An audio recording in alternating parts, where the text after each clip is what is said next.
සියලු දෙනාටම මම අද ඔබට පැහැදිලි කරන්න යන්නේ අඹ වගාවේ මල් සඳහා කිමිකල් යෙදීම සම්බන්ධව.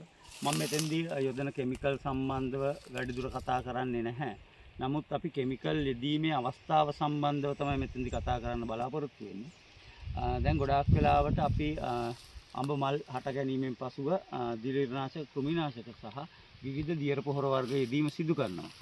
ඉතින් ඒක සිදු කරන්නේ මේ අඹ මල් කළු පැහැ වෙලා වීම වළක්ව ගන්න සහ මල් හැලීම වළක්වගෙන වැඩිපුර ගෙඩි සංඛ්‍යාවක් ලබා ගන්න.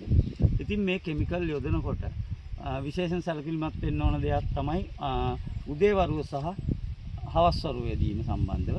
මොකද අපි මේ දවස්වල තියෙන අධික උෂ්ණත්වය සහ සූර්යාලෝකයත් එක්ක දහවල් කාලයේ මේ පලිබෝධනාශක යෙදීමෙන් වළකින්න උදේ 9ට පෙර සහ හවස 4න් පස්සේ වගේ යොදනවා නම් වඩාත්ම සාර්ථකයි.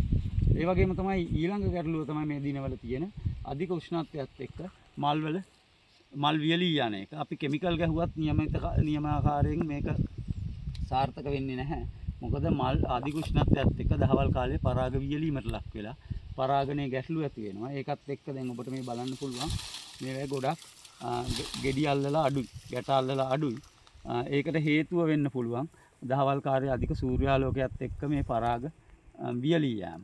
ඉතින් ඒකම ඔබට පුළුවන් ගහේ සාමාන්‍යයෙන් 70%කට වඩා මල් හටගෙන තියෙනවා නම් ඔබට ජල සම්පාදනය කරන්න පටන් ගන්න පුළුවන්. මොකද අපි එක සැරේට 130 ගොඩක් අය කියන 130 දී වගේ ජලය යොදන්න කියලා. නමුත් 130 දී ජලය දුවොත් අපිට මල් හට ගැනීම අඩු වෙන්න පුළුවන්. ඉතින් 60-70%ක්වත් එනකන් ඉඳලා මල් සඳහා මල් වෙන ගස් වලට ජලය යොදන්න පුළුවන් නම් ඊටම සාර්ථකයි, වැඩිපුර ආසන්නක් ගන්න පුළුවන් වෙනවා.